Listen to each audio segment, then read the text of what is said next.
প্রতি ইলেকশনের দিন আসে আর মিটিং করে ভাষণ দেয় আর বলে দিদি দিদি ব্যাঙাচি জানেন তো ব্যাঙাচি, ব্যাঙের বাচ্চাকে বলি ব্যাঙাচি, আর ওরা দেয় ভ্যাঙাচি ভ্যাঙাচি, মানে আমাকে ভ্যাঙাচ্ছে, আমাকে যত ভ্যাঙাবে আমি তত খুশি, তার মানে আমার ইম্পর্টেন্স আছে বলেই তো ভাঙাচ্ছ না, না হলে তুমি কেন ভাঙাবে?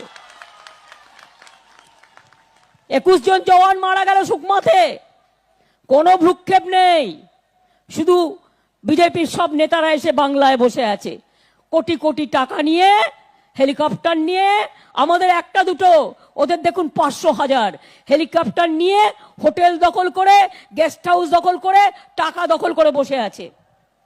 আর ইলেকশনের আগে কাউকে কাউকে বলবে 500 रुपया देगा, एक वोट दे दो बीजेपी को, रुपया ले लो लेकिन वोट मत दो, और रुपया आपका रुपया है, और रुपया आपका रुपया है, वोट मत दो।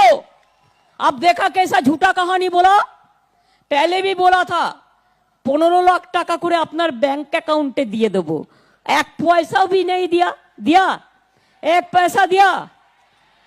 चाय बागान खुलने के लिए वादा किया था, किया? चाय मजदूर को पेंशन देने के लिए बोला था, दिया? नहीं दिया।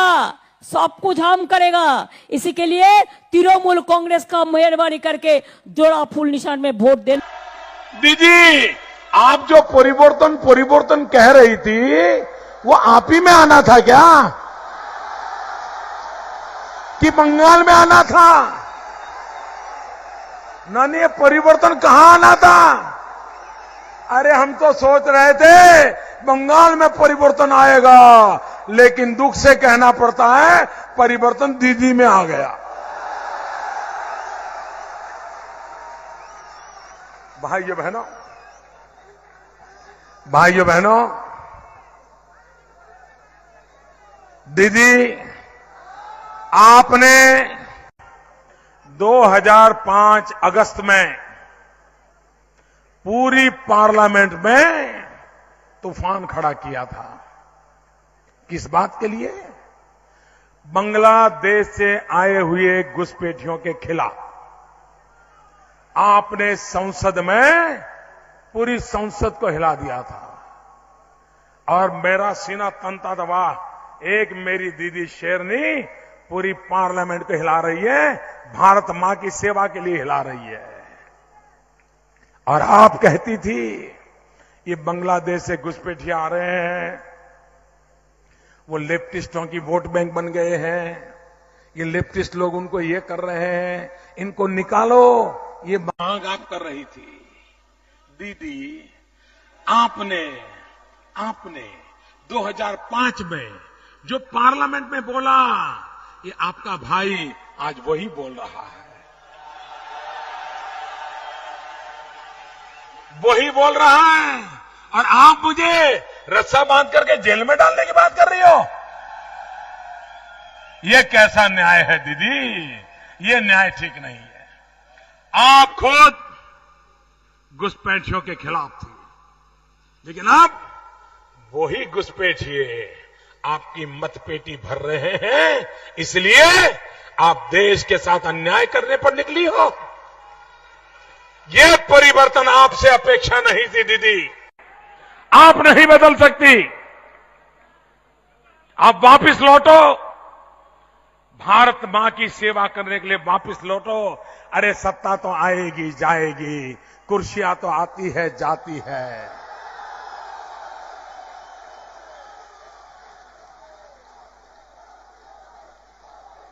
भाइयों बहनों,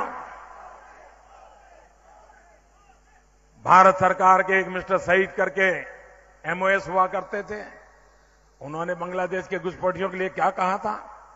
लेफ्टिस्ट हिंदुस्तान के होम मिनिस्टर थे इंद्रजीत गुप्ता, वो बांग्लादेशियों के घुसपैठ के लिए क्या कह रहे थे? अरे बुद्धदेव भट्टाचार्य, उन्होंने कहा था कि बांग्लादेश की सीमा पर जो जिले हैं, जहां पर जो मदरसा चल रहे हैं, वो संकट का कारण बने हुए हैं। ये आप लोगों ने नहीं कहा था क्या? तब आपका सेक्युलरिज्म कहां गया था भाई? और आज मोदी मोदी मोदी करके चिल्ला रहे हो। ये सारी बातें एक समय आप बोल चुके हो।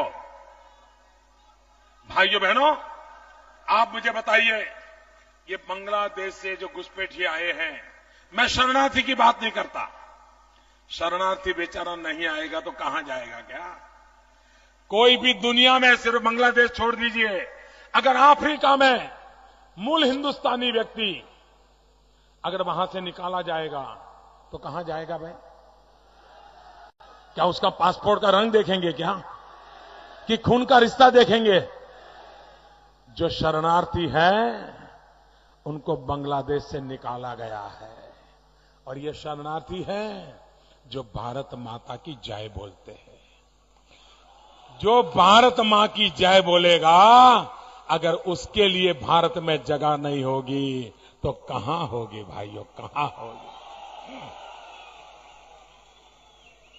और इसलिए दीदी, आपने 2005 में मांग की थी, भारत की सुप्रीम कोर्ट ने कहा है कि भारत पर आक्रमण है, इन्फिल्ट्रेशन।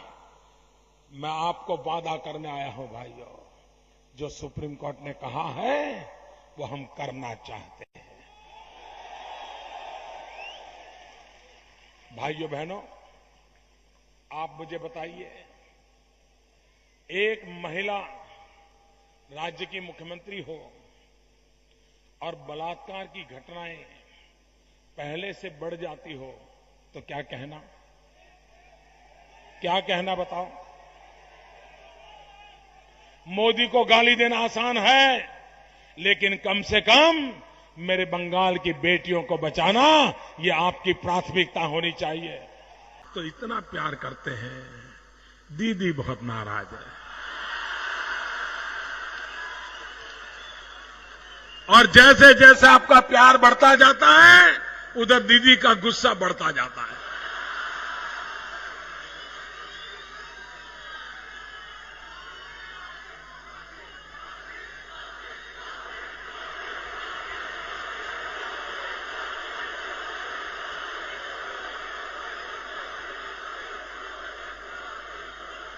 दीदी को इतना गुस्सा आया है, इतना गुस्सा आया है कि दिन में 200-500 बार तो मुझे याद करती है। आधा भाषण मोदी को समर्पित होता है। मोदी ऐसा है, मोदी वैसा है, मोदी ढिंकना है, मोदी फलाना है, पता नहीं क्या क्या बोला जाता है।